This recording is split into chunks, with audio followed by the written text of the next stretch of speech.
আচার তৈরি করব বন্ধুরা। আমকে কেটে নুন হলুদ মাখিয়ে রোদে দিয়েছিলাম, এখন নিয়ে এসেছি। এখন আচার তৈরি করব, চলো তোমরা সঙ্গে থাকবে। এতে গুড় দিয়ে আমগুলো দিয়ে দিয়েছি, এখন ফুটতে থাকবে। পুরো ফুটছে, আমটা সেদ্ধ হচ্ছে, এদিকে মশলা ভেজে আমি গুঁড়ো করে নিয়েছি।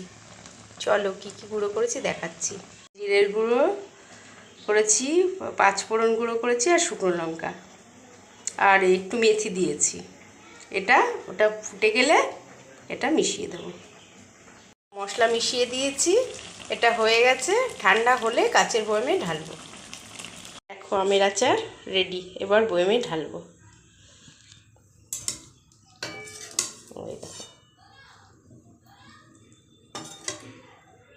বন্ধু তোমরা সবাই রেডি হয়ে গেছে, আমার আমের আচার তৈরি। একদমই অল্প হয়েছে, দেখেছো কোথায় রয়েছে, অল্প 2-4টে আম দিয়ে করেছি। আবার যদি পরে পারি করব। তবে স্বাদ খুব ভালো হয়েছে।